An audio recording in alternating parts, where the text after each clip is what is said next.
last 6 games against Arizona. Do you feel like it kind of brings out a little extra level in you going against a former club? Maybe, but it's hard to say. It just happened.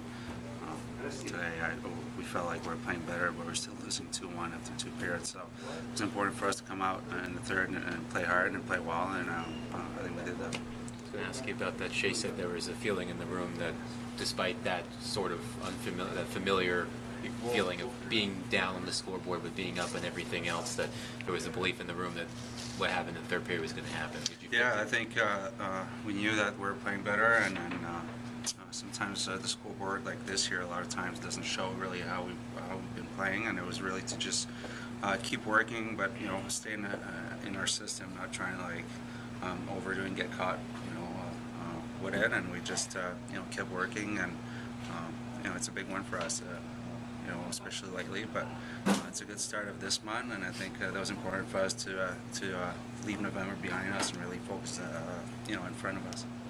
What did you see on that play where you intercepted the puck from Ekman Larsson there and scored a goal? Actually, I think I just grabbed it, touched it a little bit, and then I had a chance to grab it. I wasn't sure what I was going to do. I think I fed on him. Like I like to throw some of those change-ups. Usually works against forward. You usually almost always look past first, but when you're there by yourself, you're looking to get a good one. I was looking behind me.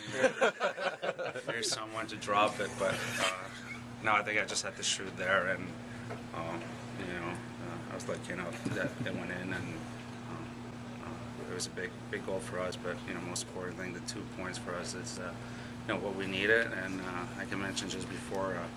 It's a new day, new month, and I think you need to look forward and be confident. What was that third period for you guys? It was good to score some goals. The third period was good, but so was the first and second, and they were no different. That's what I was saying, to get the goals going in. I agree. It can be frustrating when you're playing like that and you're not getting the results that you're looking for. So I was really happy that we stayed with it. We didn't get frustrated. We didn't start taking penalties, and just kept our eye on the ball for 60 minutes. It was a real solid 60.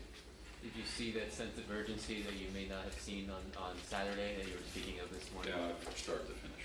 The guys were, somebody mentioned the players and how will they respond, and leaders in the room, and I had mentioned this morning that those guys will probably be the best players on the ice, and that's typically what happens here. So our group was ready to go from the start, and it started with Shea and went through Fish and Bex and everybody else right from there. What was the key to sort of getting through without Fisher when he went out?